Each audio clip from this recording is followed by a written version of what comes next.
Okay, hello and welcome. We are going to start this program off with a land acknowledgement. Maria Paracano is going to be offering it for us today. Thank you. Good afternoon. First, I'd like to ask if there are any Otham relatives in the room at this moment. Okay, well, we just wanted to acknowledge them and honor them since we are in their space.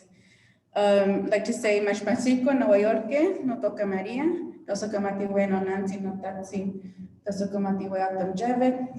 We honor and acknowledge our presence on the ancestral territories of Indigenous peoples, including the Akmil Otham and the Pipash Indian communities of the Salt River Valley. We also honor our relatives from across Turtle Island and Abya. In our intertribal urban environment, we respect migration as a human right and respect ecological knowledge sharing. The resilience and care by the Indigenous peoples of these lands, waterways, birthing traditions, and food systems have sustained and nourished us all. Thank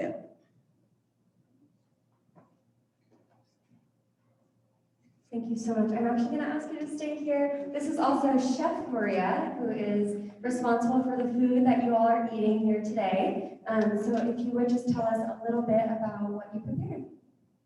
Thank you. So this afternoon we have a special, I love this dish just because it's my mother's food, you know? And so we have what they are called tlacoyos in our language.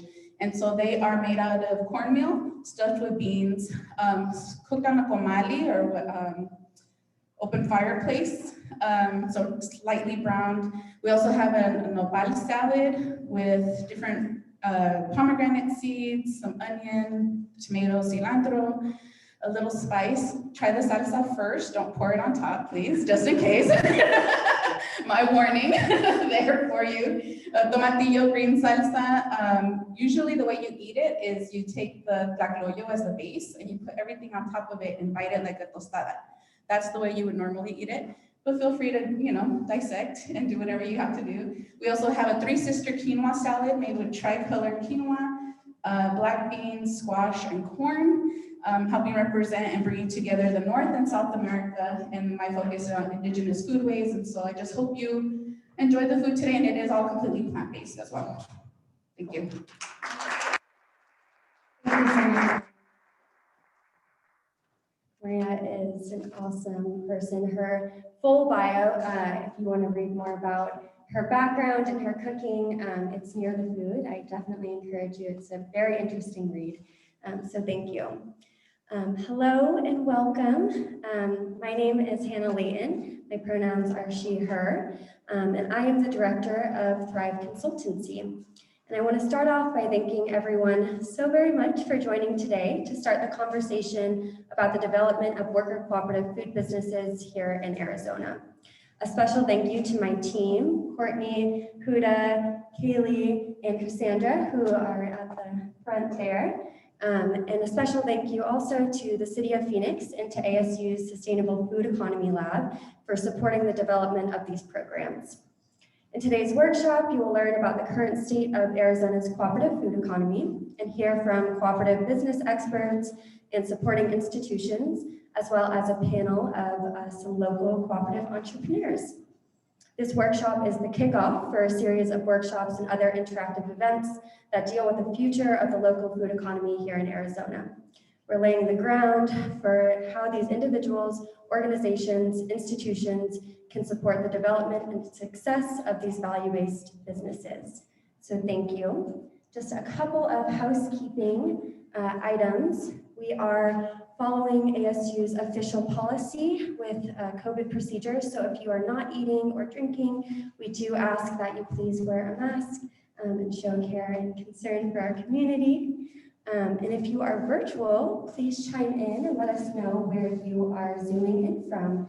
Thank you all for digitally joining us as well.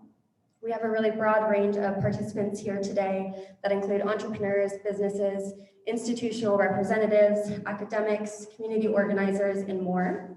And I'm so excited to see this turnout in support of the cooperative economy here.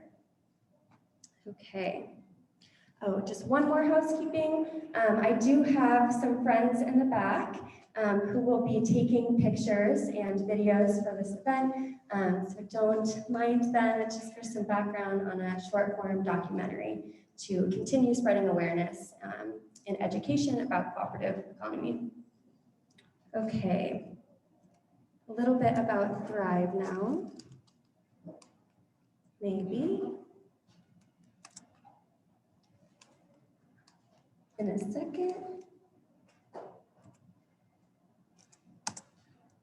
Arnim, how did you do it before? Oh, okay, I figured it out.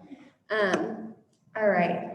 So we established Thrive in 2020 as one of the first and few benefit corporations in the state of Arizona. When I started my graduate studies at ASU, I didn't think I would ever be a business person. Most of the conventional businesses I knew did not align with my values.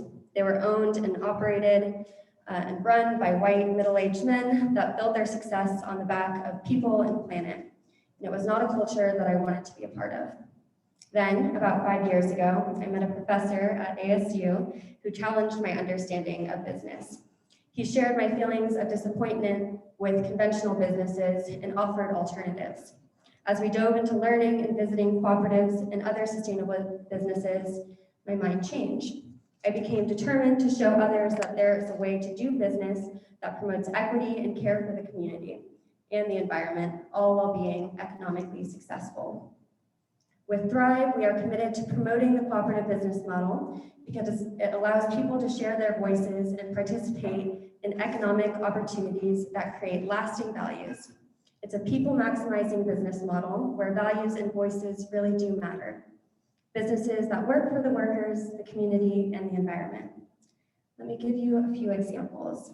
In our fall cohort of our Sustainable Food Business Development Program, we started our first session by asking, what are your values? These collective values included meaningful work, the environment, transparency, and legacy. These values were then used throughout the rest of the program to inform the development of their business operations, services, products, and plans. Cutie's Lemonade, who is here with us today, an existing business in the program, used these values to inform their decision to transition to the cooperative business model, to offer employee ownership as they value creating economic opportunity in our community. The value of environment and local economic growth was used to inform their decision to source their most used ingredients locally. The Food Forest, who is also here with us today, hi guys, used these values to design a business that would leave a legacy in the form of access to healthy, fresh, and sustainable food in what is currently classified as a food desert. This business model allowed these entrepreneurs and business owners to reimagine and make tangible the businesses that empower their values while providing economic security. These are just a few examples of why we believe in the worker ownership model. Okay. At Thrive, we offer a couple of things. We have our signature Sustainable Cooperative Food Business Training Program that we will talk more about here in a little bit. We also do these ecosystem development workshops. Again, this is the kickoff, and today we are listening. We are learning what is lacking in our environment so that we can build an ecosystem that really supports sustainable cooperative food businesses. We also work with individuals or organizations, such as the Phoenix Food Co-op occasionally, to support cooperative business development. Our workshop objectives here today are to learn about the cooperative food economy as it is currently in Arizona. We'll learn from our business experts, our panel virtually and in person, about how to build a strong cooperative economy. And then we will be asking all of you, virtually and here, to give us some feedback. If you are an organization that wants to support cooperatives, if you are individuals interested in cooperative businesses, we want to hear from you about what we can do at Thrive and at ASU and with the city to really develop this ecosystem so that we can get these businesses off the ground. Real quick, how many people in this room are cooperative entrepreneurs or business owners?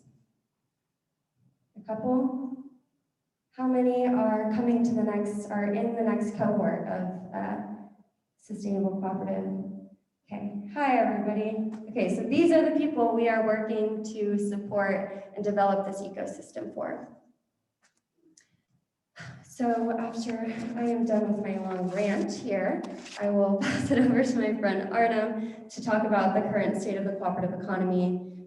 Then we will listen to Huda as she describes our Sustainable Cooperative Food Business Development Program. We'll lean into a panel to hear directly from cooperative support institutes and cooperative entrepreneurs. And then we will end with an outlook and reflection. Okay, I'm going to pass it over to my friend Arnim, but he does amazing things, so I'm going to read his bio quickly.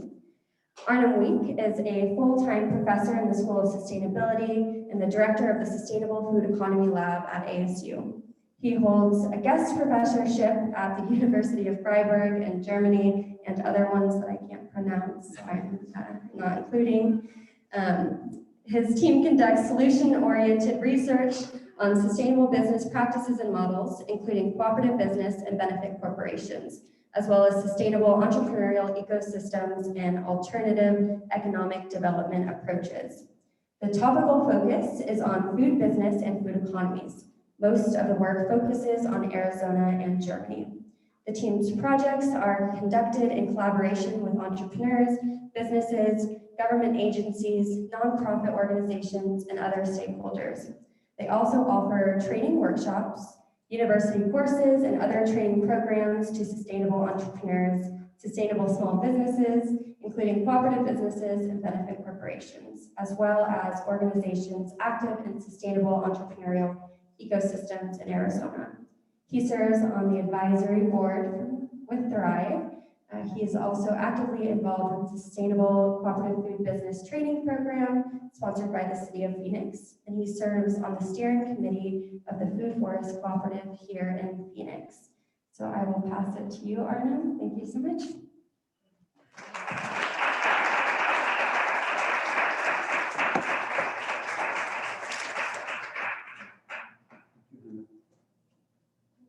Is that working?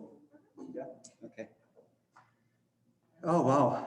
Thank you so much for those kind words of introduction. I'm really overwhelmed, not only because of the jet lag. I just actually came specifically for this event and some related activities from Germany. I'm currently on sabbatical. I just came here to also honor all the hard work that went into this workshop and some of the related activities. Food Forest Cooperative.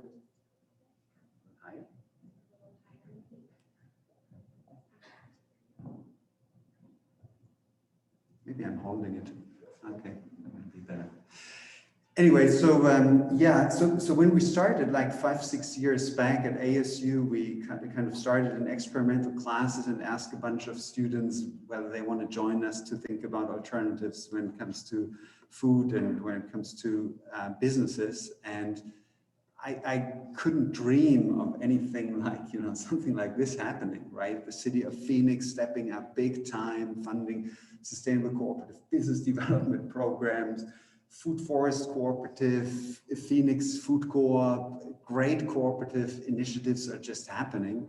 And lots of young people of all ages and from the full spectrum of our society coming together to say, we can actually do that. We can build an economy that is very differently driven than what we see in business as usual.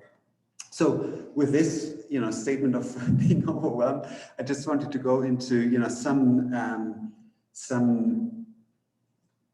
very quick overview of where we stand in terms of cooperative food business development in Arizona.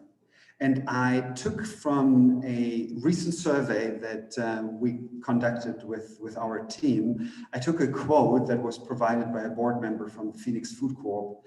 And it says the following: as the first retail co-op to incorporate under Arizona law, we hope we can blaze a trail for others. Incorporating as a cooperative wasn't even an option on the Arizona Corporation Commission's website, though it's allowed in statute. We are also raising awareness of cooperatives and social finance. We have had less success than we had hoped because many philanthropies only think to give to 501c3s. But if philanthropies shifted from investing 95% of their endowments in indices on Wall Street and instead invested just 1% in local equity opportunities, that would bring a sea change in local economic development and empowerment, let alone for investable cooperatives. And so it's basically a statement from one cooperative business, but what it very nicely alludes to is you can't just rely on the ingenuity of entrepreneurs. You need supporting systems and services in place to make it happen, right? And it's just in this one quote, you can already see, right? It points to finance, it points to the role of incorporation, it points to a network of cooperative businesses. So this is why we're all here. We all need to come together to make that happen. It's not just, pointing to the businesses and the entrepreneurs to say, it's on you. No, it's on everyone in support of, that food economy. COVID-19 has revealed how weak and literally broken the system is, right? Food supply, I think I just read a New York Times article the other day, at 1970s level we are in terms of cost of food these days. I mean, imagine, all the technological development, the societal development, all of this is not preventing that because of this heavy reliance on world commodities, worldwide traded commodities in terms of food and globally spanning supply chains in food, well, we are doomed the moment they are not working anymore. And COVID-19 is just illustrating it up and center for us, that we need to think about relocalizing and really investing in the food economy right here in the state. And there are so many opportunities for this. So with this, looking into what could be, it's very important to understand the cooperative business model and the cooperative economy model offers a whole lot. It offers reliable food supply. It offers really working for people, workers, for the consumers as well. And collaboration, as opposed to competition, will bring equity and justice into our food system too. That is so important to understand.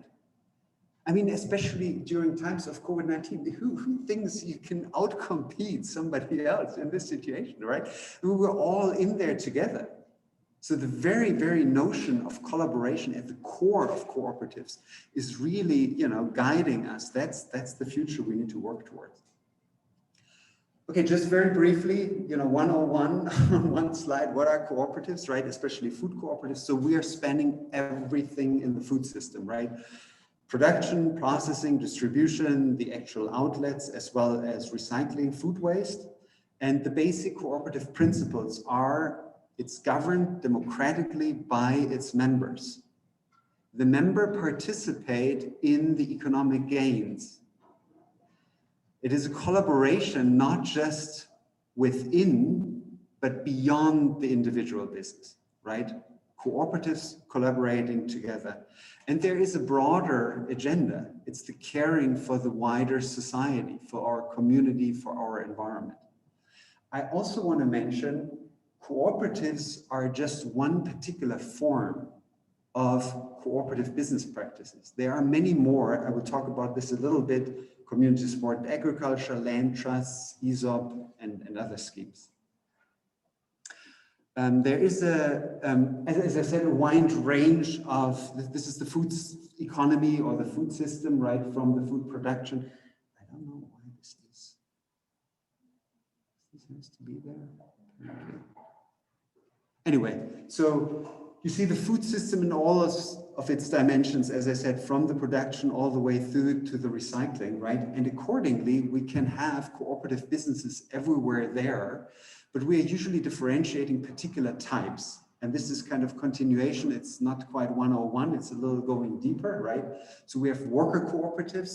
It's kind of self-explanatory, right? The workers in a business are basically governed and economically participating in the business together. Then consumer cooperatives, producers cooperatives, especially for marketing and distribution of food products, Purchasing cooperatives, not that prominent in our state, and then multi-stakeholder cooperatives. And you see here on the right-hand side some examples, right? So for instance, Sun Produce Cooperative here in the state of Arizona, great cooperative. It's a multi-stakeholder cooperative. So it cuts across a number of different stakeholder groups, not just consumers, not just workers, but a mixture of those.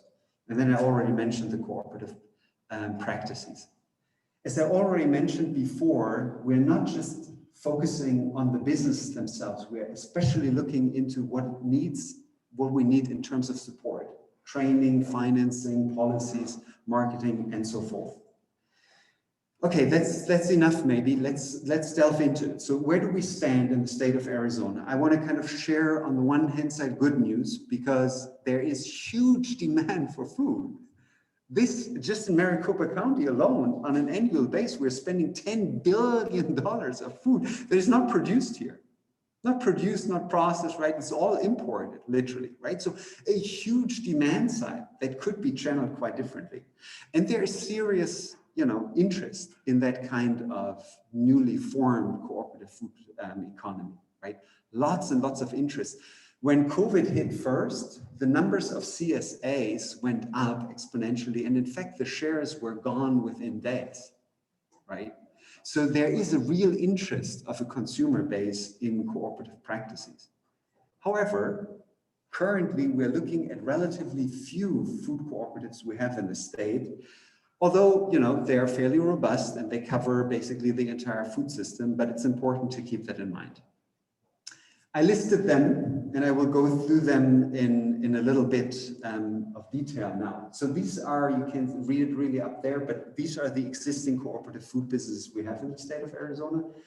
And it's about 12. We're not entirely sure if anyone can give us pointers. We have tried to reach out to the last 2. We could just not really get hold of them. So we're not quite sure whether they still exist.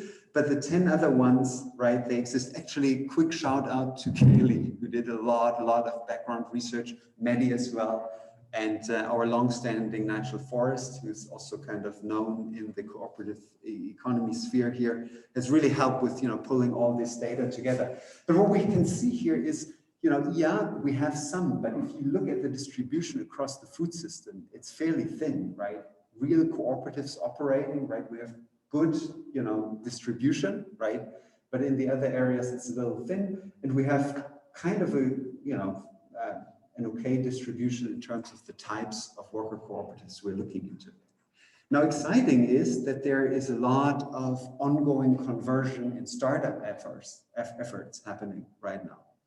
And actually, one thing I need to mention here, there are 2 stars on there. The Phoenix Food Co-op, shout out to our most recent fully incorporated, right? Only 2 of those food cooperatives are actually incorporated in the state of Arizona under cooperative law, right? That's important to understand too, right? So some of these developments are fairly recent. It only happened, the last 5 to 10 years.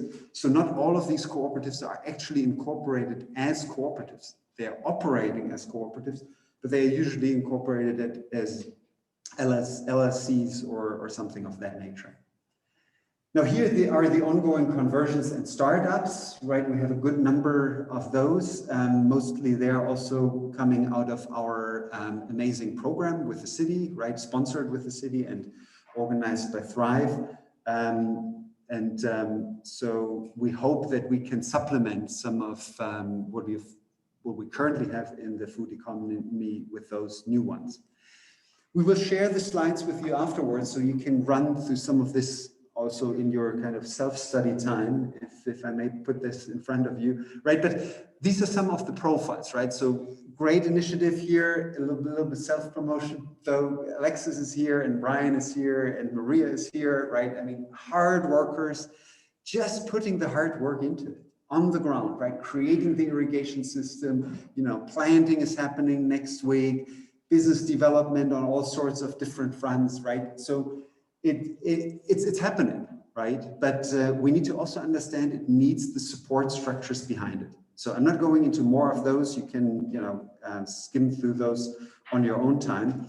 What I want to say though is in terms of the support system, Let me just spend a few minutes on the support system. So the financing, what do we have if you want to start a food co-op in Arizona, right? What do we have? We have some loan and banking services.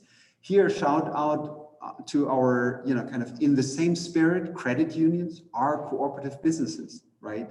So this makes a lot of sense that we are partnering with credit unions on funding new cooperatives. We have project equity representation today on the panel. Great organization, finances conversions of food cooperatives, of cooperative businesses, including food cooperatives, with justice, particularly with justice in mind, and a few other ones. City of Phoenix has really stepped up big time. We have worked with them now for several years of developing those, grants and making, training become a real powerhouse in Arizona through the City of Phoenix investment and other foundations. There is some grant writing support. A shout out here to the Maricopa County Cooperative Extension and a couple of other organizations. Training and consulting, another very important area we need to look into, right? We have obviously with Thrive, a lot of programming happening. If you are looking for support, right, that's a good place to look at. We try to convince ASU that this is a viable option for the business school and for the School of Sustainability and some other schools as well. And then we have a couple of different consulting activities going on. Arizona Cooperative Initiative is a very important one that needs to be recognized here as well. There are other, efforts undertaken, more policy making in this direction. Marketing, Local First Arizona is very involved in those activities. But let me basically just summarize where we are standing.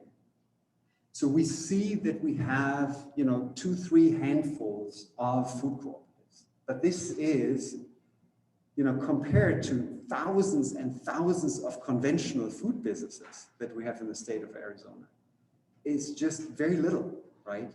So we need to find ways to really capitalize on this major market, this big demand for healthy food, and shift in this direction of say, we would like to see hundreds and hundreds of food cooperatives emerging over the next 10 years, right? Not 2 or 3, right? We're talking hundreds. That is possible. With the infrastructure that we have recently, it's a little tough, right? The few specific services that we have are usually overburdened and overtaxed, right? We're trying hard, but we need more of this. So more cities stepping up, more organizations coming into the field, offering financing, offering the services in terms of training, in terms of marketing. That's really critical. And this is why we're here today, right? To really make that happen. I also want to make sure we are not alone, we're not crazy. It's happening everywhere. And, I'm not talking Europe, right? It's far over there and they do anyway crazy things, right? I'm talking right here, right? Minnesota, Wisconsin, amazing things, right? I mean, Wisconsin has 300 plus food cooperatives. Well, they did not start yesterday or the year before, right? They started decades ago, right? But it's happening, right? So, and in Minneapolis, St. Paul, great, food cooperative networks, wonderful things to learn from. So as long as we are awake, we are committed, and we are willing to learn from the other ones around us, we can totally make it happen. And I'm so glad that you're all here, online as well as in person, and I hope that we can do this journey together. Thank you.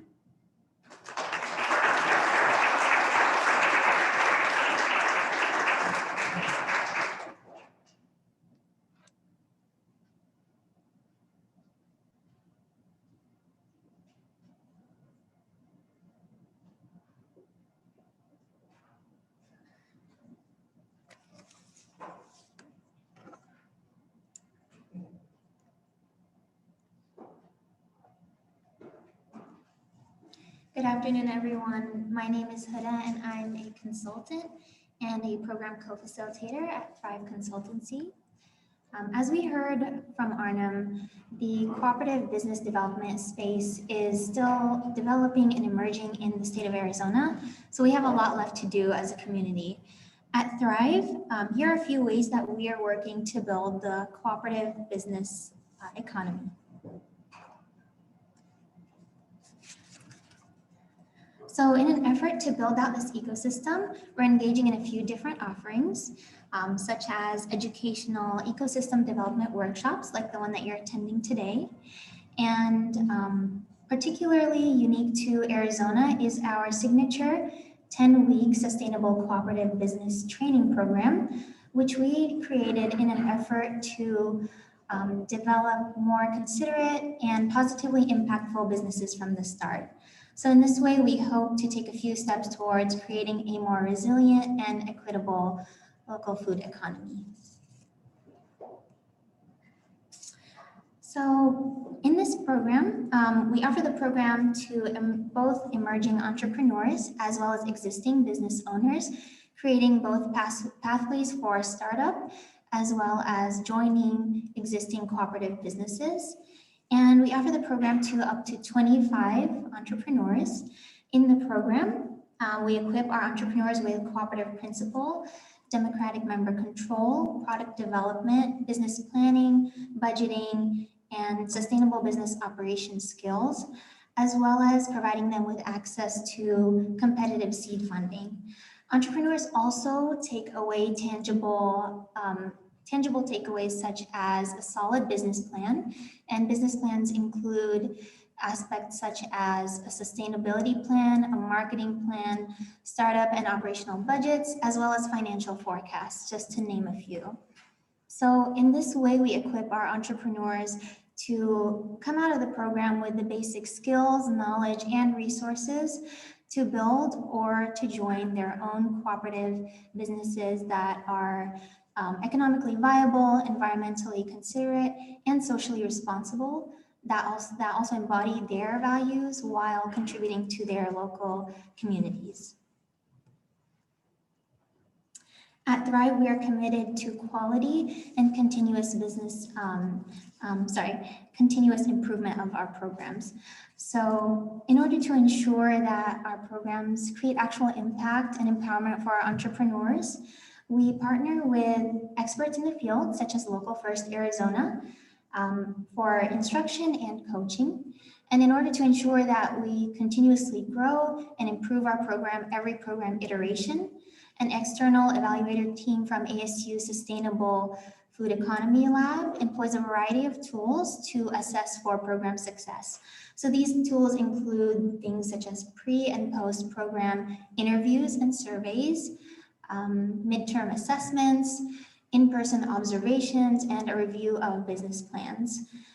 Because this kind of training program is so novel in Arizona, it's of utmost important to ensure and monitor for effectiveness and success. So here are updates of a few of our cohort members from the Veteran Entrepreneur cohort. Quincy Milam, who's here with us today, is the owner of Cuties Lemonade, and currently they are sourcing their lemons from Arizona farmers. Cuties Lemonade is also working to onboard worker owners from Thrive's upcoming programs.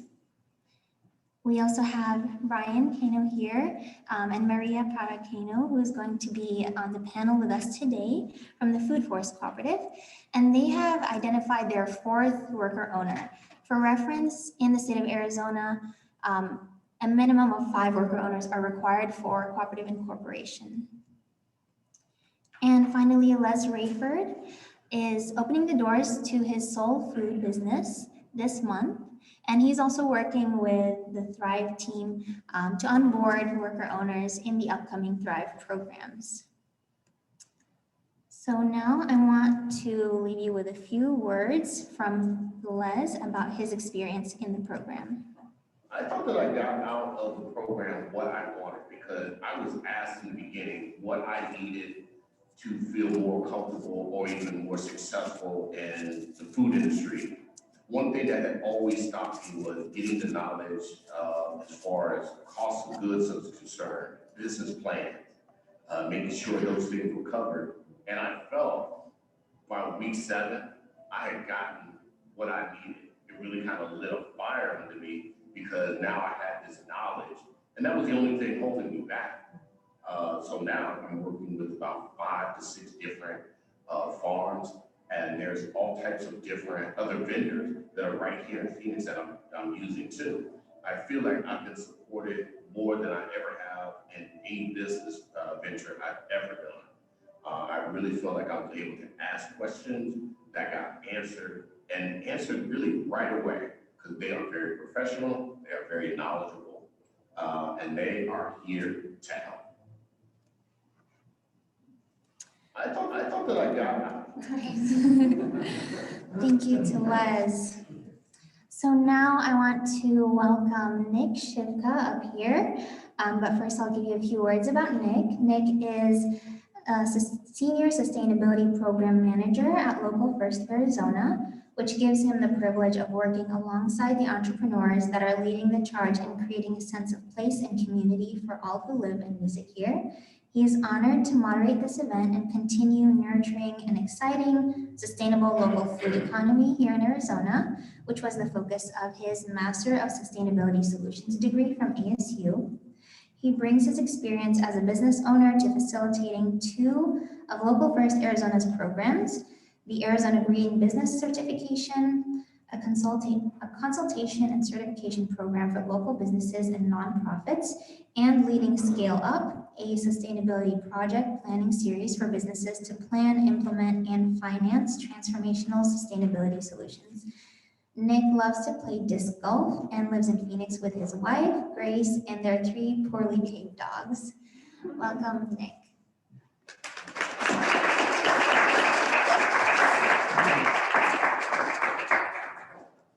I can work with this. Okay.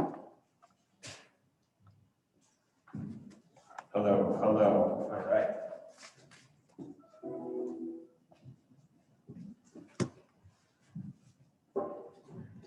Hi, everybody.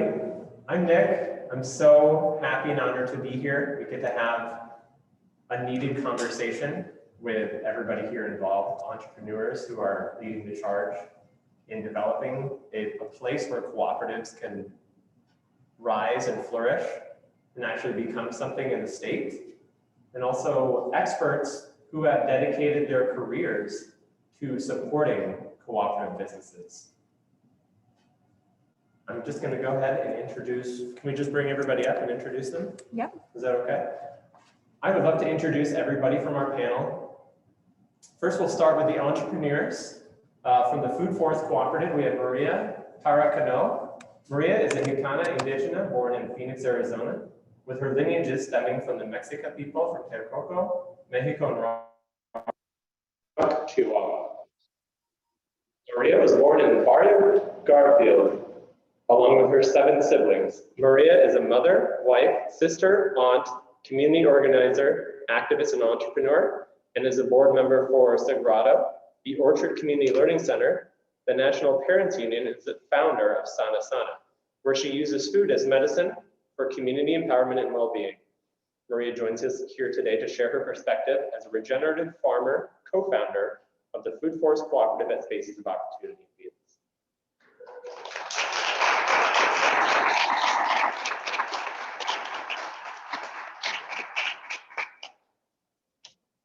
Next up is Ian O'Grady from the Phoenix Food Co-op. Ian is a board member and co-founder of the Phoenix Food Co-op, a collaborative working to establish Phoenix's first cooperative grocery store.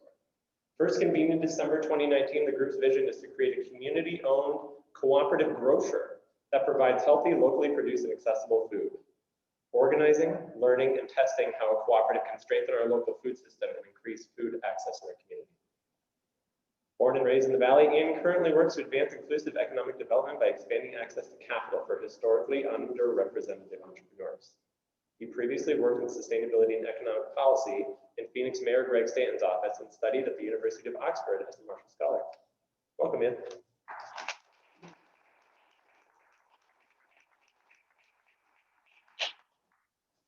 All right, and now for the experts who are joining us today who are supporting cooperative food businesses. First is Sarah Broom from Project Equity. Sarah has spent her career committed to building shared prosperity and well-being. She began her career in state-level economic development and most recently was an equity officer at a private regional foundation in Arkansas. She is driven by a commitment to economic and racial equity and passion for developing partnerships, collective strategy, and infrastructure to advance systemic change. At Project Equity, Sarah focuses on building regional partnerships with government, nonprofit, private sector, and philanthropic organizations to support, scale, and sustain a local employee ownership ecosystem. Welcome, Sarah.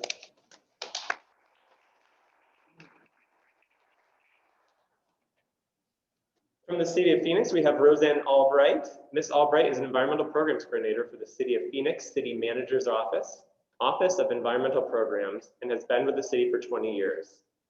Her responsibilities include management of air quality, brownfields redevelopment, food system, and sustainable purchasing programs.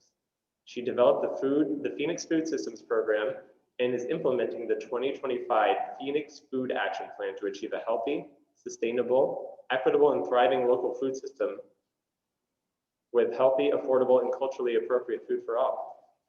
Ms. Albright secured $12.3 million from the city's allocation for coronavirus relief and is managing several food programs in response to the coronavirus pandemic. As a founding member of the Maricopa County Food Systems Coalition, she collaborates with several partners to improve the local food system. Welcome, Roseanne.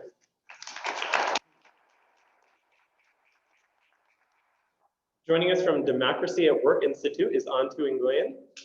Antu leads and supports innovations and strategic partnerships for worker cooperative creation, scale, and growth. She currently leads partnerships development work with Dowie's Rapid Response Cooperative Development Project and leads the organization's New York City-based work through the New York City Council-funded Worker Cooperative Business Development Initiative, the first and largest municipally funded initiative supporting the development of a robust worker cooperative business ecosystem. Antu's work has encompassed international human rights law, social enterprise, and corporate responsibility. Welcome, Antu.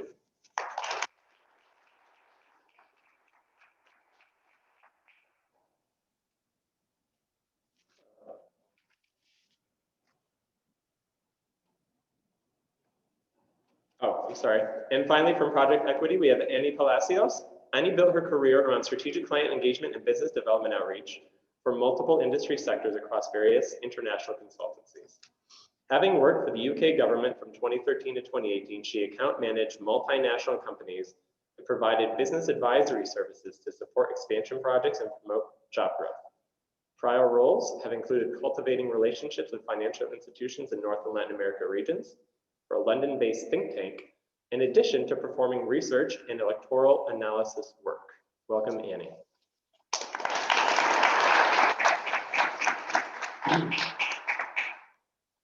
Okay, so I'm just going to ask our panelists, I'm going to ask a series of questions. The first round of questions will be directed to the entrepreneurs with some input from our food cooperative support experts. All that I ask is maybe try to limit your answers to about 3 minutes max if we can. And if there is time to discuss or go back to a question, we can certainly do that if we have time, okay? All right, the first question is going to be from Maria and Ian. What made you decide that the cooperative ownership model was how you wanted to incorporate your business in Arizona?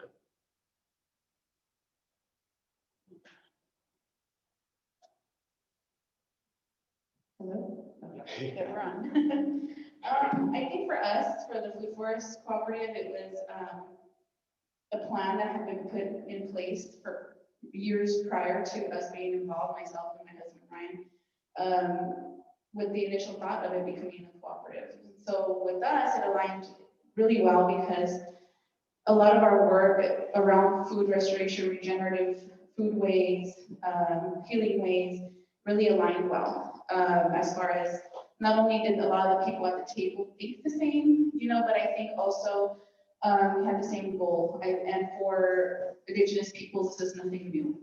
This is an very old practice of doing community work. And so a cooperative model, business model, just more in alignment with what the work that we do, the work of, Alexis and how she practices, and so many of us here that are part of the Food Forest Co-op, it just really aligned well, and it made it better for us, good business sense, as already food entrepreneurs.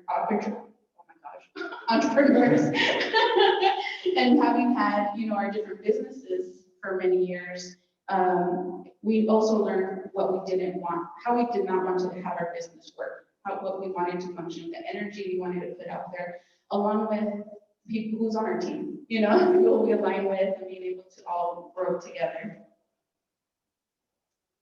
Thank you, Maria. So I think what's so cool about being a co-op is you're a group of people, and so everyone brings their own values, and Arnim and Hanna touched on those earlier about what those values can be, democracy, environment, all those other kind of pinpoints. But for us, and thanks to Thrive Consultancy for early on helping us distill our value statement, our vision statement, is I think really community ownership, because you can bring voices to the table. And you think about how a grocery store goes in the community, it doesn't involve the community a lot of the time. And so this is a special way to empower people to be part of that process, growers, consumers, producers, sellers. And so there's that community part, which then I think leads into the environmental part of what I'm really excited about with the cooperative is we've been able to come up with our own sourcing standards. And so we're going to put those on our website. We're able to say, this is where our food comes from, and this is what's in it, and this is what you can trust in us, because USDA organic is not always accessible for local growers. So that's something we've identified through our process. And then another part of that is sourcing locally. I know that's a big component of both the food movement with Local First and other organizations, but also representation on board of sourcing locally to support our local growers. That's a diverse population, but also our Farmland America becomes spirit. And so maybe we can channel demand through a retail outlet. We can support those farmers, keep them open, keep continuing to grow food in Phoenix. And then the last part I think is equity. So bringing voices to the table. Phoenix has some really deep food access challenges, and we see this. Phoenix is the only big city we can find that does not have a food cooperative to sell food to its residents, and we see this as a community-based opportunity to kind of help with that food access challenge. And so, yeah, it's a promising tool. We'll see if it works. We realize Phoenix is not Minneapolis or Maine, but we think it might work. Thank you. And yeah, we saw from Arnim's presentation earlier that these are not radical ideas. Cooperatives are happening in Europe. There's a rich cooperative ecosystem in Minnesota, in Wisconsin, and Maria has shared that a lot of the regenerative practices that cooperatives have adopted have really been in place for hundreds of thousands of years. So in thinking about that, could you provide some specific obstacles that you've encountered in incorporating and starting your cooperative business? I think for us, it's definitely, we were very fortunate to have capital, like a donor, contribute to the Food Forest Cooperative, so that was very beneficial. But like any other type of business, the startup funds is always an obstacle. I think for us, we're very fortunate. But then a lot of it is alignment, finding the right people, working with one another, learning the hard times. Sometimes it's learning the good, bad, and the ugly of business, and knowing that and learning that from one another. So being gentle with one another as well and compassionate is really important to us. Being able to understand that we're human and we make mistakes, but being able to grow from that and use that in a business setting, is very different as well. Is a lot of times somebody's social, emotional, mental health isn't considered, and for us, we try to stop, let's talk about things, let's make sure let's bring this to the forefront. How can we help this? Because it ripples out to our communities. It's in the plants we put in the ground, and so different ways to try to regenerate, not only from a Mother Earth sense, but also relationship sense. So for us, relationships are really important, and we're trying to bring that to the forefront as well with the cooperative. So you get the good, the bad, and the ugly, but you get to work and grow from it. Yeah, I first want to echo what Maria said about the holistic nature of cooperatives. A lot of the cooperatives we want to grow up to provide not just food, but they have a health clinic, they have childcare. You have these other community hurdles that are as a cooperative, we can decide as a group that we're going to provide childcare for our shoppers, things like that. In terms of obstacles, it's definitely early days of the cooperative economy in Arizona. We've had a few sprout up. The Tucson food conspiracy has been very, very, very helpful and kind of like a reality reality check for us of what it means to be cooperative in Arizona for 50 years.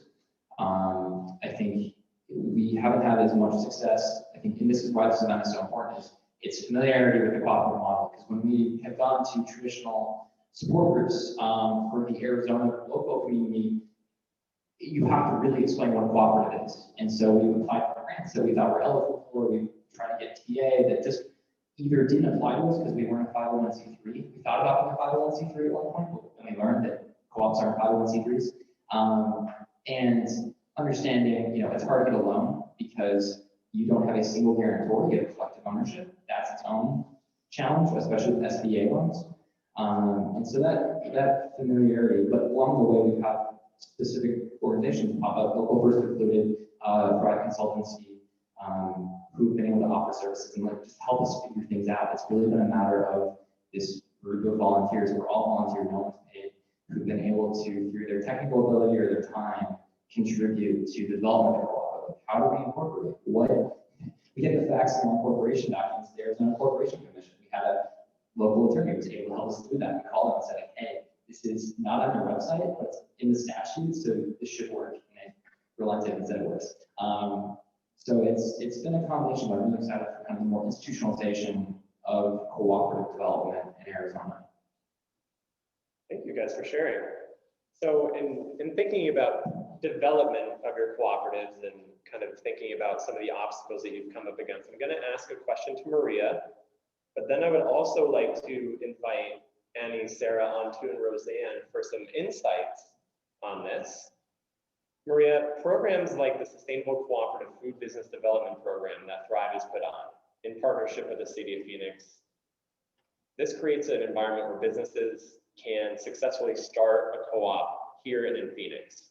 So what do programs like this, what do they offer to businesses who want to start a co-op in a place where it's pretty new and young here? I think for the Food Forest Cooperative is really helpful. My husband actually attended the program, but it gave a great, I guess I could say crash course into what cooperatives are, and for those who maybe are curious and wanting to learn about business or cooperatives, maybe those that, have had the thought in mind, it was very informative. My husband Brian, we've owned a metal shop for many years, but this was a different perspective. This was a different way to navigate.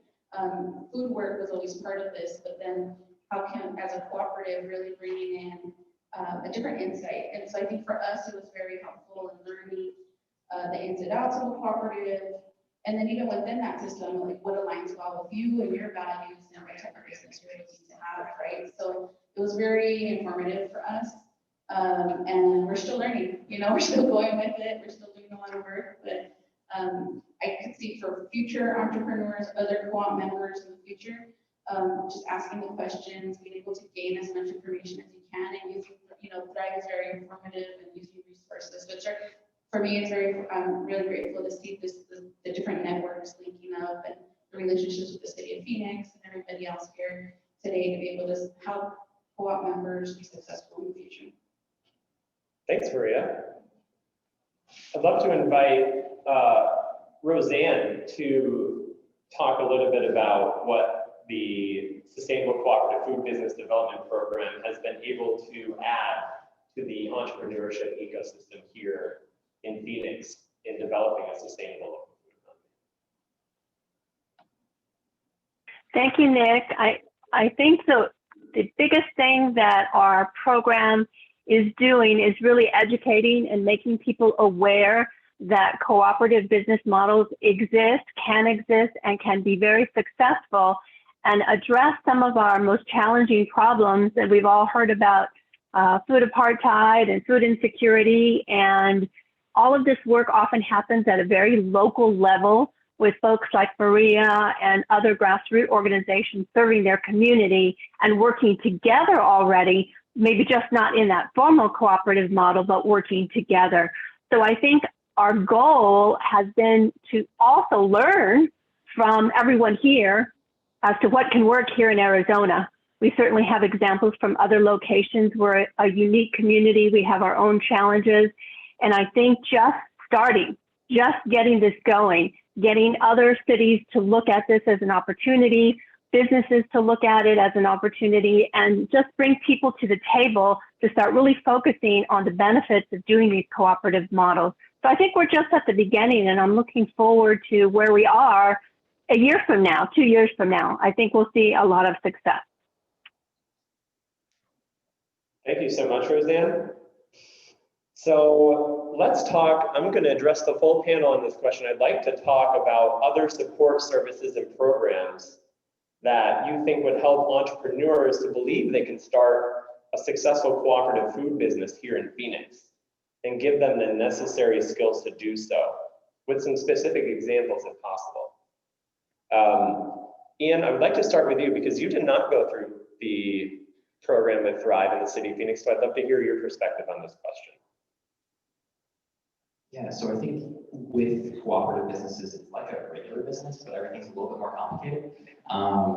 And so, you know, bookkeeping, business planning, all those things, we actually, through Local First, we got connected to a pro bono CPA. We actually was so inspired to come here today, so thank you, Judy, for coming.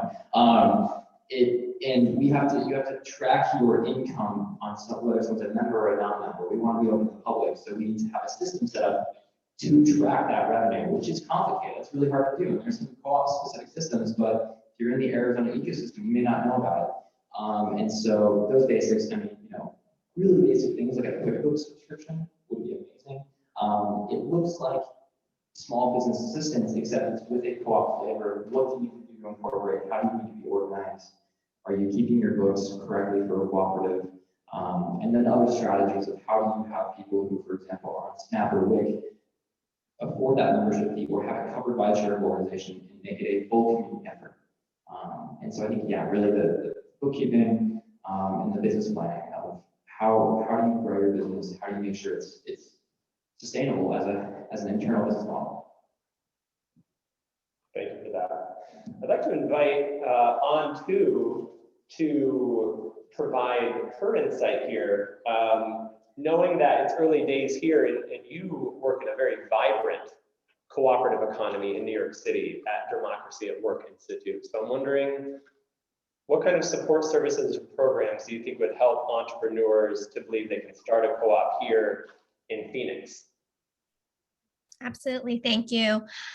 So in New York City, the Worker Cooperative Business Development Initiative launched with the support of City Council and funding from City Council and implemented by the Department of Small Business Services in fiscal year 15. So that was fall 2014 was when it launched. And funding and support has been renewed every year since then. So we are going into now our 8th year in existence as an initiative.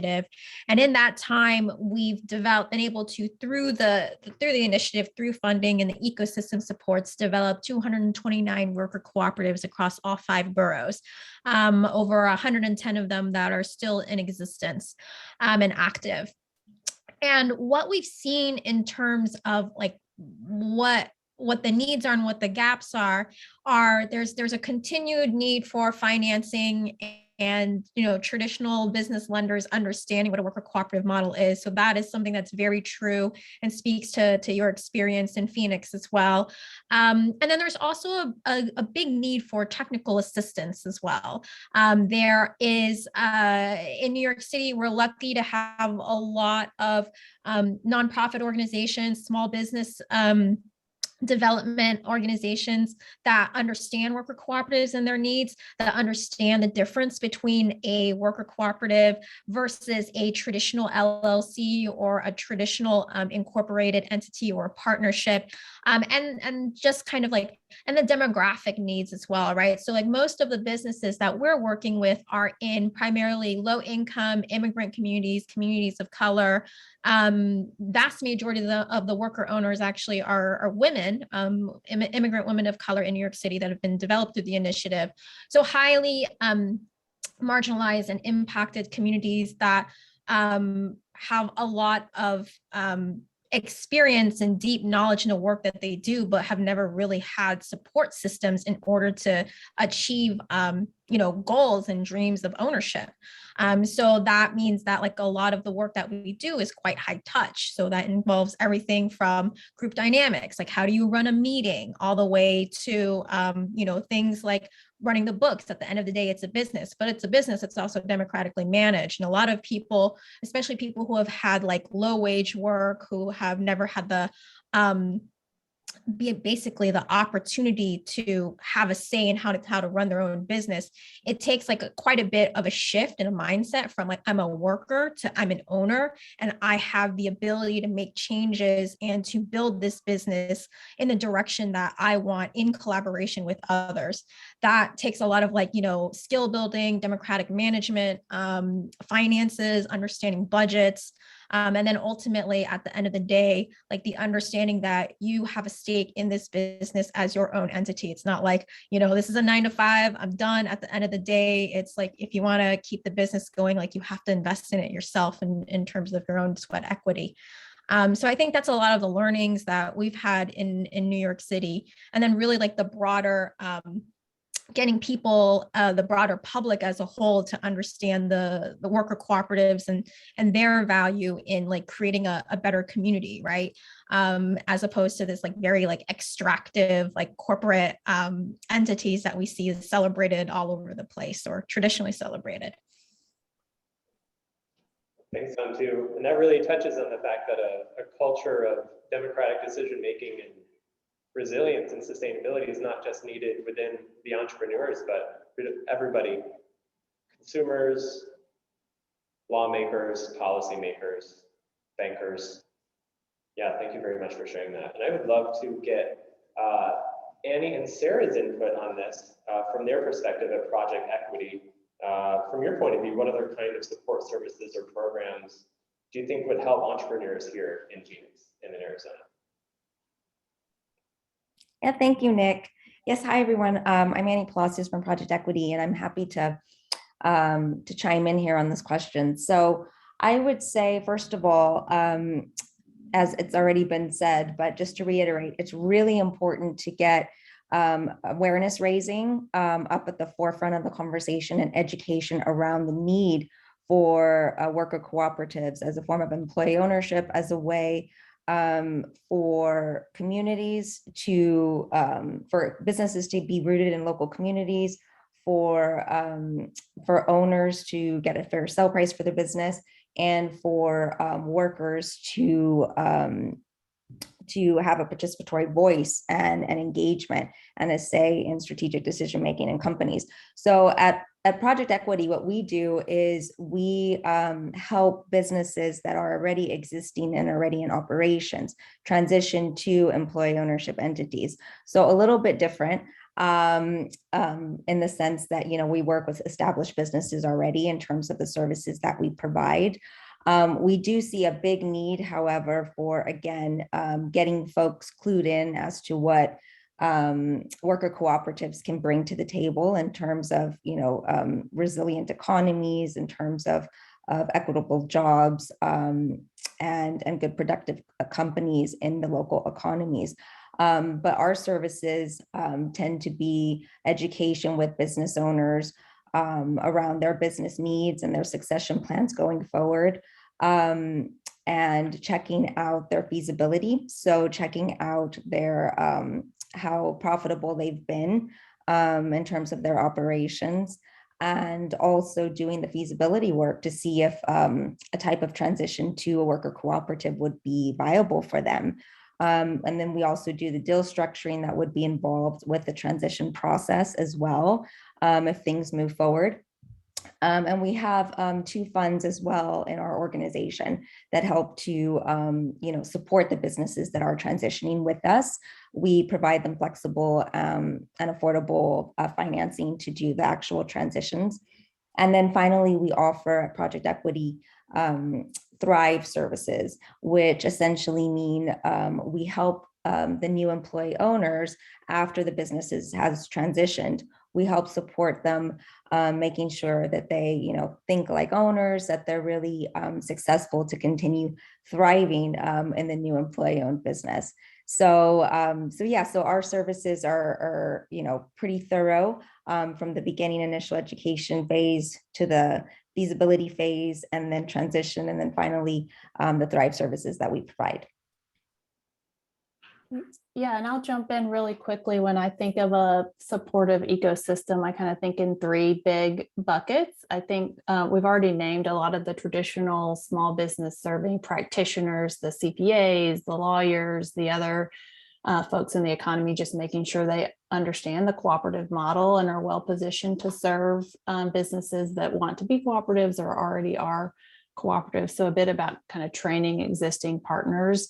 Then I think there's a piece about kind of the public sphere and embedding in local governmental systems or programs. So what does the economic development department look like? What's the small business serving department look like? And how do we embed cooperative supportive policies and programs and funding into those public systems? And then there is a piece that I think has already been mentioned about just the outreach and awareness piece. So who are those trusted connectors within different communities, especially marginalized communities, and how do we educate and partner with those kind of grassroots partners on what is a cooperative, how does this model fit within the context of the businesses in your community, and how do we reach kind of hard to reach communities? Thank you, Sarah and Annie, for providing a great overview of what Project Equity is really offering to help us have a healthy ecosystem in the United States and here in Arizona. Appreciate that overview. So your stories, Maria and Ian, and your perspectives, everybody, are generating quite a buzz. And we have some questions that are from the audience that we would love to pose.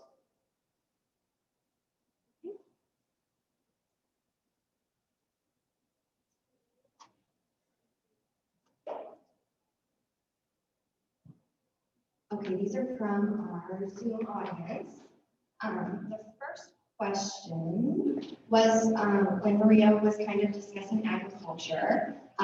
What do you see as the future of urban agriculture, given that most of us will be living in cities in the coming decades, particularly if green space and water become more limited? So you take it away. Yes, that is a great question, something that we're actually focusing our efforts in as well as the cooperative, exploring different opportunities. Currently, the Food Forest Cooperative is going to be functioning out of Space of Opportunity, which is a 19-acre urban farm in South Phoenix.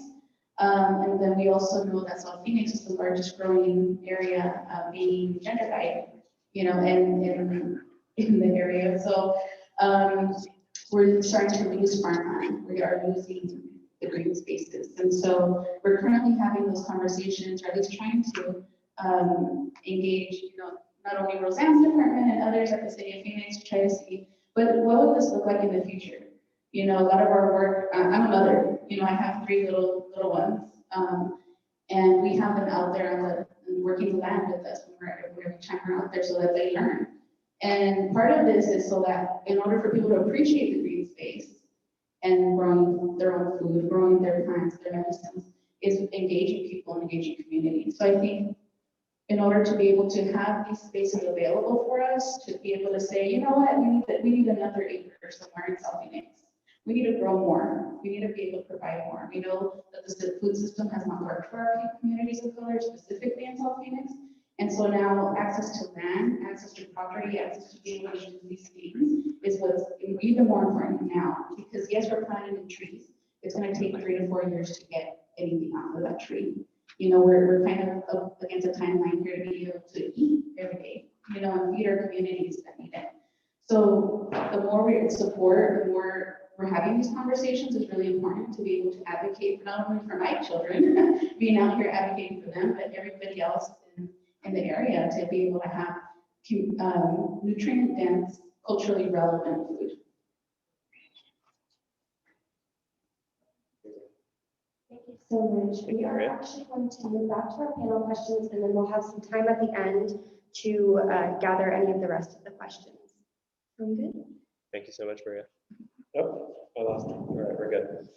So for the second half of the panel, we're going to be addressing our cooperative business support experts and professionals, but we'll of course invite Ian and Maria for their input here. And the first question, I'd like to talk about really the basic ingredients, really the recipe for a thriving food worker cooperative economy. And I want to start with Sarah. What do you believe are the crucial ingredients to cook up a local economy where healthy cooperative businesses can form, whether they are new businesses or they're converting from existing ones? Sarah and Annie, we do have your presentation if you want me to pull this up at that time. It's up to you. We're happy to go through our deck now, or maybe I'll start and answer the question directly, and then we can transition to that if it makes sense. But I think in terms of the ingredients, first want to give kudos to local government. I think it's really excellent for government to step up and support an initiative around cooperative development, because I think you're using the word ecosystem, and I think that's right. And there's this really often missed piece around pulling together all the moving parts and really playing that role of connector and kind of point of contact and connecting all the different business owners with all the different supportive structures out in the community. So I think that's one important ingredient. Then, like we said, all the different pieces from the practitioner standpoint, from supportive financing, lenders, CPAs, legal teams, kind of governance and management, technical assistance, all the different pieces that are important to running a successful, thriving cooperative business. I think those are important pieces. And then again, the awareness raising piece is really key. So who are business owners already talking to about succession planning or employee retention or some of their important business questions, and how do we educate those trusted advisors about cooperative models and how to talk to business owners about what their options are. And I'll pause. We're happy to pull up our deck now or whenever it fits within the panel. Yeah, that sounds great.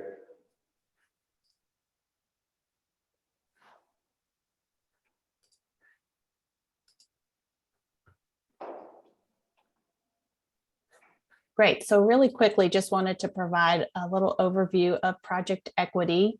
Again, I'm Sarah McBroom, and I focus on our regional partnerships with local government, nonprofit, other small business support organizations that want to support an employee ownership ecosystem locally. And grateful to be joined today by my colleague Annie, who has a wealth of knowledge and experience and works closely with business owners who want to explore an employee ownership transition. And we're part of an organization called Project Equity. We're a national nonprofit that helps owners of small and medium-sized businesses transition to employee ownership. And you can go to the next slide. So really quickly, a bit more about what we're talking about. At its most basic level, an employee ownership transition is the sale of a business to a new entity owned by employees. And a worker cooperative, as was mentioned before, is one great option for employee ownership. And there are others like an employee stock ownership plan or ESOP or an employee ownership trust. Next slide. So part of what we do at Project Equity is raise awareness about employee ownership and its benefits and why it's especially relevant now. And one reason we found that it is really relevant is because what you see here, the wave of businesses in the US owned by baby boomers who will soon retire and often don't have a succession plan. Next slide. So based on our analysis in Arizona, you'll see here that 51% of privately held businesses with employees in Arizona are owned by baby boomers, representing over 500,000 jobs and almost 100 billion in revenue. So we call this the retention risk. If these baby boomers retire and don't have a succession plan, what's going to happen to all of those thriving local businesses? Next slide. And we all know the truth is, for these baby boomers nearing retirement, selling a business isn't easy. So I'm going to let Annie chime in here and talk really quickly about the benefits of employee ownership in the transition process. Yeah, absolutely. Thank you, Sarah. So with selling a business, we often say that this is easier said than done in reality. So a couple of stats here just to walk you through quickly. So in reality, only 20%, so less than a quarter of businesses, when they're put up on the market to sell, in reality actually do end up selling. And even less than that, so about 15% transition within the family. And 1 in 5 businesses are already at risk of closing. So again, really you can see the need for an employee ownership transition like a cooperative to be useful to keep businesses rooted locally. Next slide, please.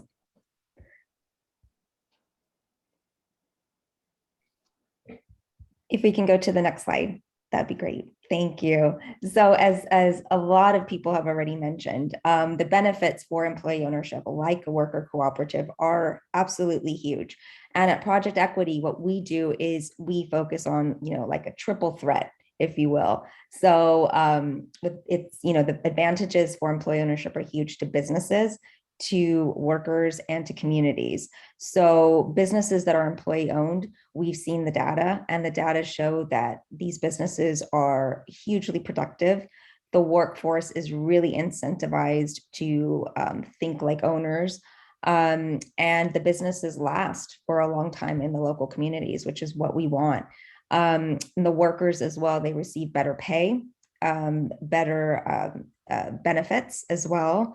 They increase their assets, which at Project Equity, we really value and really believe as part of our mission. We want folks, especially low to middle income workers, to really have equity and to build upon their equity in time. And also that voice in decision making. It's really key for these types of employee ownership models like cooperatives.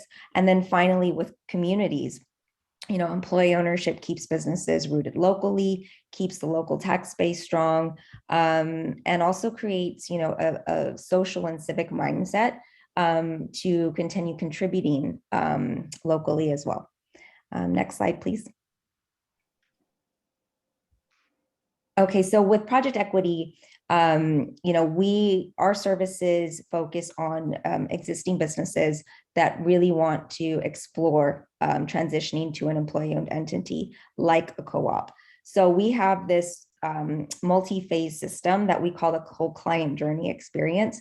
So we, first and foremost, we educate and we want to talk to business owners, as many folks as possible, to really see if exploring employee ownership is a good fit for you. Then we go through the feasibility stage, where we look at the business historical profitability. Is this viable for a transition to occur? So we look at the financial piece, and the transition phase would be step 3. So this is where folks on our client services team, they would do in-depth financial modeling, really looking at the business financially and operationally, as well as the management needs, again, to really make sure and do internal due diligence that this would be viable going forward. And then closing the sale, we make sure everything's buttoned up to move forward, where we close the sale deal. And then finally, step 4 is our Thrive services, where we offer businesses that, post-transition support, if you will, to make sure that everyone is feeling comfortable and the business and the new employee owners continue thriving for years to come in the future. So next slide, please.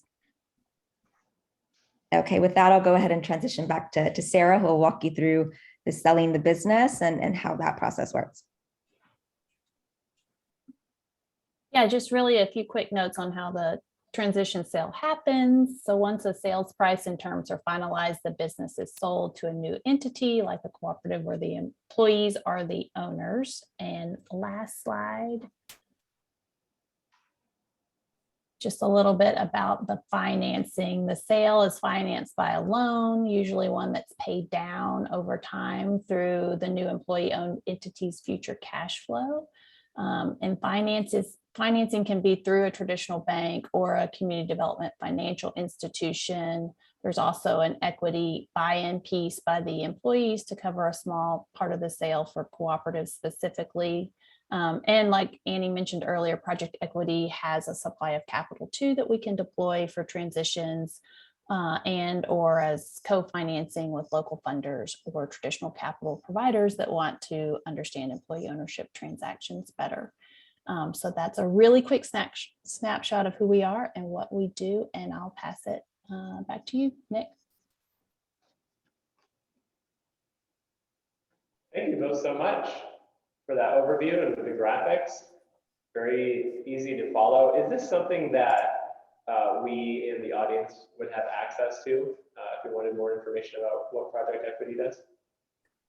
Yes, please feel free to share our slides with anyone who registered, and also our website we can drop in the chat has all of this information, including some of the local information on Arizona, and also a link to book a free consultation for any business owners in the area that want to talk through what is employee ownership, what do the options look like.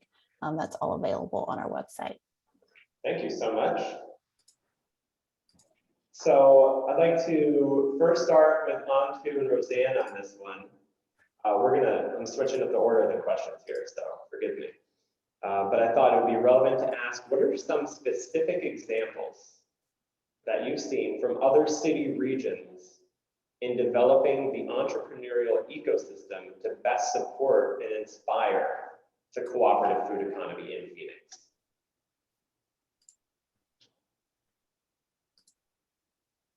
Do you want to start with me? Sorry. I would love to hear from Roseanne first. I got it. Thank you, Nick. And actually, I'd love to hear from Antu first, because I think one of the things that we did as we started our initial program was last year with a little bit of funding from our Community and Economic Development Department, and we just did it. Sometimes you just have to disrupt things and just say, well, let's try it out. Let's see what can work and let's learn from it. So I would have to say that we are still learning from Thrive. We learned a lot from ASU and Arnim and Nigel and from folks out there in the field on how these cooperatives could work.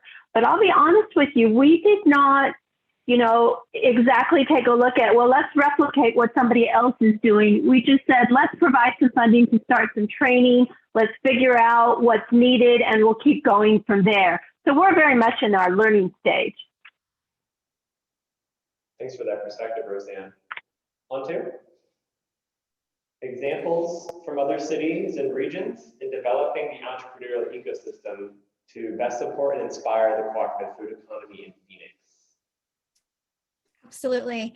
So I think what Phoenix is doing with a specific focus on food businesses and the food ecosystem, and that it's supported by municipality itself, is quite different from what other cities have done.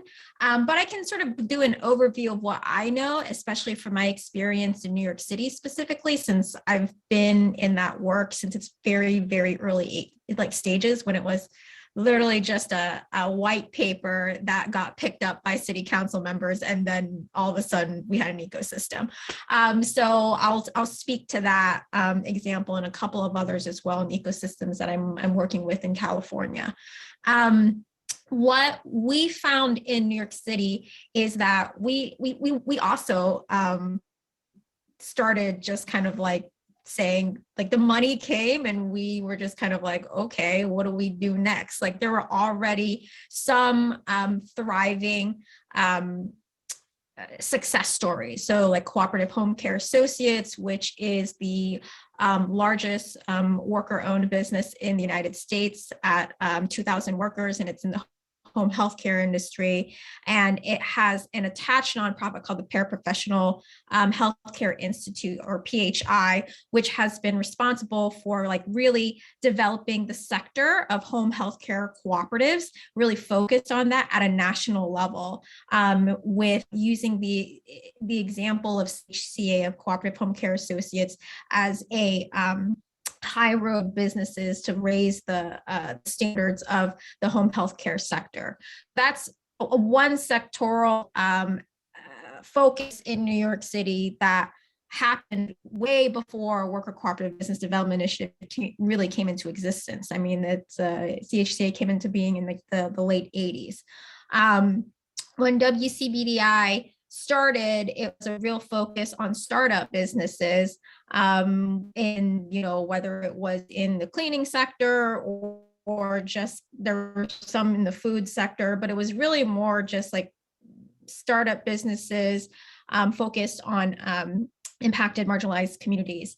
And then later on started shifting to focus on worker cooperative conversions, what like Sarah and Annie have been talking about. And we partnered with the mayor's office on what's on Owner to Owners, which is a hotline where business owners across the city could just call and get free technical assistance from a variety of partners funded through the city, so that they could explore succession planning and worker ownership as a strategy for passing their business on. So it's really been focused at generally speaking, at this point with WCBDI, on the startups and then on conversions. I do think that sectorally having a specific focus on like different areas, sector specific approaches like manufacturing or on food businesses is something that is definitely of interest and worth like digging into. Other cities have been exploring this as well. I know Washington, DC area has been, in Boston, they've been exploring worker cooperatives with kitchen incubators, and then in the San Francisco Bay Area with groups like Prospera, which have done a lot of food-based business cooperatives in immigrant communities. But they haven't necessarily had the same kind of like municipal backing as is happening in Phoenix. So I think there's like something to be taken from these cities where nonprofit incubators focusing on food businesses have been able to share resources and to develop businesses in marginalized communities. And then from the things like WCBDI, learning from what it means to have a municipal backing that allows for scale and really lets these businesses like kind of, you know, flourish and thrive, go beyond simply being micro businesses. Wonderful. Thanks, Antu, and thank you also, Roseanne, for sharing the way in which you are championing this. I think it sounds like it's a novel approach of what you're doing in collaboration with the Sustainable Local Food Economy Lab and Thrive. So thank you both for your answers. It is time for questions. I'm going to turn it over to Hannah and Courtney. Okay, so we wanted to make sure to have time for audience questions. We do have 2 questions here. We have about 20 minutes for this, so I just ask that the panelists try to keep their answers under 3 minutes each so that we can really open it up to the broader audience. Okay, here you go. Okay, Rodney from our Zoom attendees has a question. Please share the advantages of the co-op legal form of organization. In other words, why not just a general limited partnership, LLC, or even a 501c3? Open to whoever would like to start. Yeah, I want to try. We've asked ourselves that a few times, going through the legal hurdles. Because any group of people can come together, or individual and form a business. That's easy to do. I think the benefits here are, one, it's community owned. A grocery store, for example, could go into a community. They decide where they go based on the incomes and the ability of that community to buy food. That's usually how they do that. A co-op can be a community that decides to start its own cooperative, and so they can figure out ways to provide food for themselves. And then also on the tail end of that, a cooperative is owned by the community members. And our cooperative will also be owned by the workers, so we'll be able to stakeholder cooperative, where it's the shared democratic process, which means when times are tough, that grocery store won't leave. That is, it's controlled by the community, there's community assets versus a corporate grocery store. They make a business decision that this community no longer, we're no longer going to provide food to this area. So I think that for me is one major benefit. Dividends to workers and to members are also a specific thing you can't do with a C3. LLCs can depend on the state. And so, yeah, I think the ownership and the democracy part are really key, at least in my mind. Excellent answer, and why we love you too. Does anyone have any other thoughts maybe on this that Ian didn't touch? I just had a quick comment, just from a practical perspective or like on the ground. You also have the like sharing of workload as far as like in relation to being an independent entrepreneur, you have your own LLC set up. The more people you have at the table, that's what we've really focused on within our cooperative is what are your personal strengths? Like say we have the plant lady, like this, we have the middle guy, and then we have somebody who does finance, and we have some, there's different, we spread the labor around versus it just falling on one person as a solo entrepreneur. Thank you so much. The next question, Bijaba, I'm so sorry if I pronounced that wrong. In what way are you or your organizations engaging with Indigenous peoples who experience the highest rates of disparity? And what aspects of your program, maybe this is ours, takes into consideration the unique political policy status of Indigenous nations? So let's focus on that first part. What way are you or your organizations engaging with Indigenous peoples? Yeah, I can contribute. Democracy at Work Institute, through funding from the USDA Socially Disadvantaged Groups Grant and the Rural Cooperative Development Grant, we've been able to do work in Indigenous communities. So one of our projects is in partnership with Thunder Valley Community Development Corporation in South Dakota, working with Lakota Sioux Nations to develop worker cooperative in construction that's building homes and doing commercial construction on the reservation and outside. And then in the past, we've been able to work with Alaska Native communities on food cooperative projects in Sitka.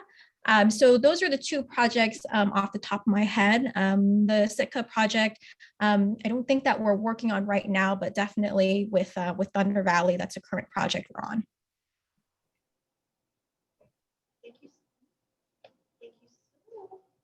Thank you so much. Anyone else want to chime in on that one? I think for Hi, Hannah, this is Roseanne. I did want to share a little bit of what we are doing in Phoenix with regards to not only this worker cooperative program where we have made some commitments to ensure that our BIPOC communities are recognized and are part of the training program. We also have a Phoenix Urban Ag Fellowship program where we've made a commitment of more than 50% of those participants must come from BIPOC communities as well, and they are also eligible to enter this worker cooperative. So as we start to roll out these programs, we definitely have made a commitment to ensure that we have those communities that are most impacted at the table and able to participate in our program. Yeah, and I can just chime in as well from the project equity standpoint. We really want to help all minority groups as well as women with, employee ownership, with having more engagement, with having more voice in decision making as well. So we have various initiatives and programs across the country with city governments, but also with other like-minded organizations to help us, do this important work. and then other nonprofits, as well as in the state of Arizona, to really reach out to those populations who, have been, on the sidelines, so to speak. And we want to really ramp up those efforts more in the coming year. Sarah, would you like to chime in a little bit more on that, or? I think you covered it. I mean, I think really the transformational piece of an employee ownership transition is that a lot of the issues we're seeing in our local economies are symptomatic of deeper problems rooted in the distribution of wealth and power in local communities, and they lead to inequitable outcomes. So there's a lot of promise in in employing these models to build not only ownership, but wealth and power for marginalized communities, including the BIPOC community. I wanted that because I think that's a special obligation here in Arizona, especially. So in terms of the Phoenix Food Co-op sourcing, one, channeling our demand or dollars to tribes is really important. We need to continue to grow who we're sourcing from, but through the Sun Produce Co-op, that was mentioned earlier, they source the San Javier Co-op. And so that's I believe there's a few other tribal members. I want to make sure that that's something that we continue to grow. Also representation specifically among membership and on your board. That's something that you can really, that's going to be the proof is going to be the results of what is the demographics of our membership, what's the demographics of our board, which we have four remaining board seats we can fill. And then also, I mean, we have a lot to learn from Maria about culturally relevant foods. I was reading a paper from Stanford on what explains differences in diets, and really food deserts are only 10% of it. It's really making foods culturally relevant. And so that's something that we can have kale in a food desert, and that may not appeal to everyone. That's not exactly what we want to be doing. That's not success. Success is expanding access to food that people eat. So that's something as we look to operate that we really need to be part of our core mission. Yeah, and I think if I could just add at the end, here is, businesses or a co-op, you could create it anywhere. But it's really important to engage the community where the physical place is really important as well, because there's so much history that goes with that. Tie that back to the people as well, the foods, that's like Ian mentioned, having those relationships here and being in the, in the state where there's 21 federally recognized tribes, but there's hundreds of more not recognized. And so I think also within that, being able to engage the community is more important. Even like, say, for example, spaces, people across the street you should go knock on their door if you're at spaces and say, hey, we're over here across the street, you want to come plant something? Just engaging community is really important to be able to have, not think of it from a business perspective and say, no, this is my business and I'm putting up a store here and I'm not taking into consideration anything else, but really engaging the community and saying, what do you really need? I'm really fortunate for Roseanne and the work with the food plan for 2025 is they took community into consideration, and then seeing how this could eventually grow, and help heal our communities of color.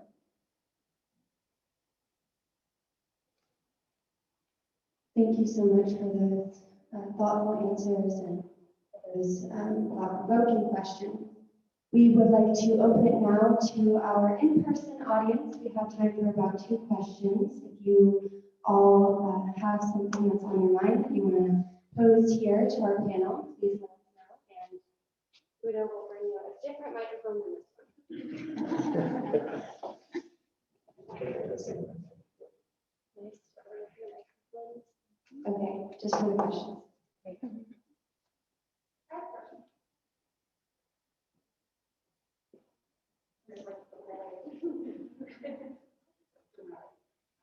So my question is probably for everybody, Thrive, Vote First, all of the panelists.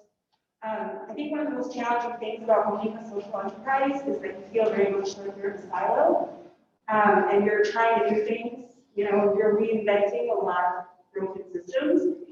So I guess I'm wondering, outside of what Thrive and Vote First are offering, what is both, I guess, Phoenix and New York City doing to help connect cooperatives with each other so that they're buying together or buying from each other, networking, so that it isn't something that feels so personal or so siloed. Were you guys able to hear that?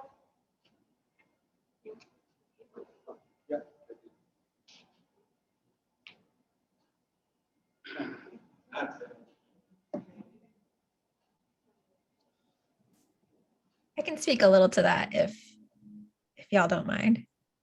So principle 6 of the international cooperative principles is cooperation amongst cooperatives. And that's a really core linchpin to kind of cooperative ecosystem building. There's a couple of examples that I can think of off the top of my head of cooperatives just cooperating together, if you will. So I believe it's in Minnesota, there is a P6 initiative that was launched by a food cooperative to encourage cooperative marketing and placement of products made by cooperatives at food cooperatives, and just kind of encouraging procurement and buying. And then in North Carolina, there's a Carolina Textile District, which is really focused on building a textile-based ecosystem and supply chain for worker cooperatives, employee-owned businesses, and just like local, sustainably oriented textile businesses in the industry, purchasing from each other, sourcing from each other, and like building kind of like an alternative to the really kind of extractive supply chains we currently see in the textile industry. Here in New York City, that's really been a focus of groups like Bronx Exchange, which has created a platform for procurement with healthcare systems, with nonprofits, to try to source from worker cooperatives, and then with what internally we call the P6 initiative, that one of the New York City network of worker cooperatives, which is one of our partners, has facilitated to get worker cooperatives to provide marketing services with each other, or provide bookkeeping, like what we can do individually to support businesses, worker cooperative businesses, and also to use the broader ecosystem, to use broader leverage points with city agencies, with anchor institutions, in order to really sustain cooperatives, and also like create just better supply chains and better procurement opportunities for everyone. Oh, this is front of mind for me because we have no employees. This is not anyone's full-time job with Phoenix Food Co-op. So how do we avoid burnout of these different issues that hit us, of housing, of childcare, of access to healthy food? And so I think having really definable, achievable goals, which is what we try to do on our mission statement, it feels all really overwhelming, but success is opening a single cooperative grocery store in Phoenix. Like it doesn't sound crazy, but it would be a systems change. But if we can do that and just open one storefront with like pop-up or some sort of like shared space, I think that's helped me in feeling overwhelmed by, securing farmland and all those other things that doesn't news. So that's, I don't know if that helps you. It's where I've gotten through this 2.5 years of working on this. But what I'm hearing is, we would like to see that here, right? So it's more kind of, a suggestion to all of us, not to just think about the hardware, right? The finance and the trainings, all of the essentials, and it's great to learn from other cities about this, but it's also about the soft factors. I mean, Maria spoke about building community, but it's not just building community from the businesses to the communities out there. It's actually building a community among the cooperative food businesses. It's almost like a self-help community of cooperative like-minded people who really need that support, so that we all understand we're not crazy, we're doing actually the right thing. There's a discussion forum.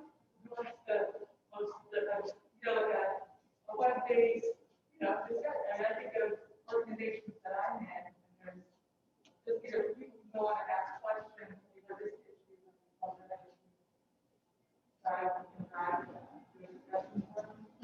you know what I mean? Like a web-based. Do you know a web developer that would be used? It could just be a Facebook I would love to be. Yeah. Okay, we have time for one more of these questions, and then we'll have to wrap up. Okay, so I have a question. As we are seeing this as a part of resiliency for Arizona, but one of the key aspects for the recipe for success is awareness. And we're working within these communities who this is a completely new concept. They have struggled under the current systems. How do we break that double-edged sword of educating not only our communities, but also our structural systems that this is the right way to go? Yeah, I can chime in quickly, if that's okay. So I'll just say, take advantage of the resources that are presented to you today. We have great folks from different organizations that do this work and have been doing it for a while. So get in touch with us. We want to speak to you. We want to, we've been talking and educating around employee ownership for years now, and we want to get the word out because we at Project Equity, we always say that employee ownership is sort of the best kept secret.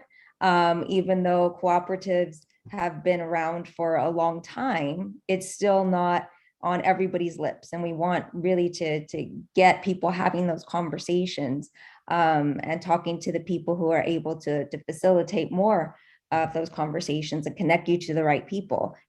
Like for us, for instance, we work with existing businesses who want to transition, but we do have this great ecosystem and other folks who, we partner with in the field to develop co-ops, from the startup phase that we can connect you with, or, other folks who, do the practitioner work, do the technical aspects of transitions, or the lenders that my colleague Sarah mentioned that are well-versed in providing financing for these types of transitions. So, the appetite's there. There are a lot of available resources. So it's just really seeking them out and talking to folks and finding out more with what's out there and exploring your options. Do you mind if I add something? So one, to the point about like how to make cooperatives relevant for communities, it's something that I definitely not struggle with, but it's something that like I'm always working with in the communities that Dawi works in. My experience is centered in Asian American, refugee, and immigrant communities. And we have really long histories of cooperation, collaboration, whether it's new Americans or displaced peoples. And going back to before we came into the system of extractive capitalism, there has always been cooperation in communities, right? There's always been collectives. And you can draw from like the communities that you're part of, whether it's like you're coming from Midwestern like farming communities where there is a long history of cooperation, or from indigenous communities where there's also that collective self-help, like a mutual aid. There's a way to talk about cooperatives where it's not alien, because it's actually something that we all have engaged in as like societies, as humans, as members of communities, and we've forgotten that in the current society that we live in, that's very individualistic and very extractive. But I think that there is like, it's just like all it takes is scratching the surface, like asking your grandmother how she managed to survive in the midst of adversity. A lot of times you're going to find out that like there were cooperatives, and they didn't call them that, but that's what they were in the communities that you're coming from. So I think that's the way to that we relate the cooperative business model to people from different places and make it relevant.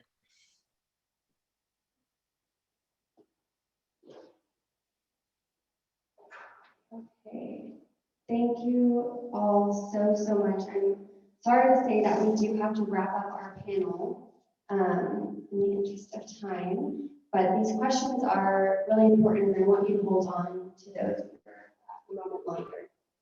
Okay, so just one more reminder, we do have some more of these type of workshops coming up. Infrastructure Develop. This was the first and most general, just an introduction to the cooperative economy. Our next free workshops will be more targeted. We will be doing a financing workshop in April. We hope to do a workshop with the Corporation Commission and entrepreneurs interested in learning how to actually incorporate. As we heard from Ian, it is no easy task. And then we have some openness. We really want to gather your feedback on and listen to your questions so that we know what all of you want to know. And so that we can design something that covers the need that is in this room and in these workshops.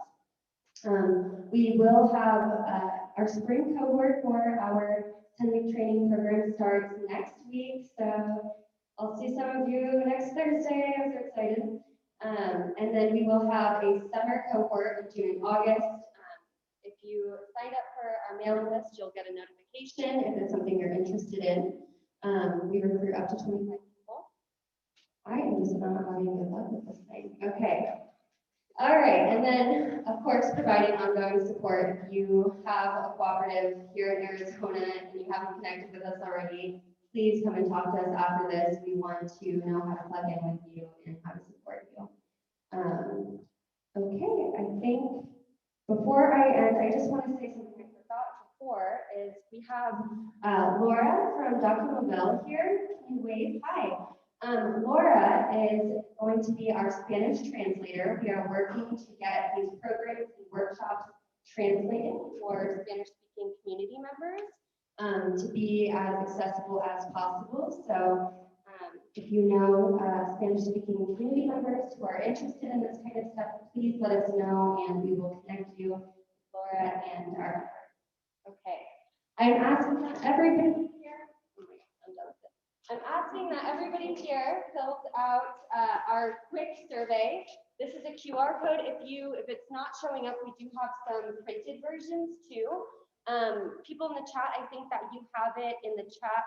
We want to know what you thought of this, how we can improve. And then if you have questions that did not get answered in this workshop, please put that in the additional comments at the bottom. We will use that to, again, inform what we do next, how we move forward.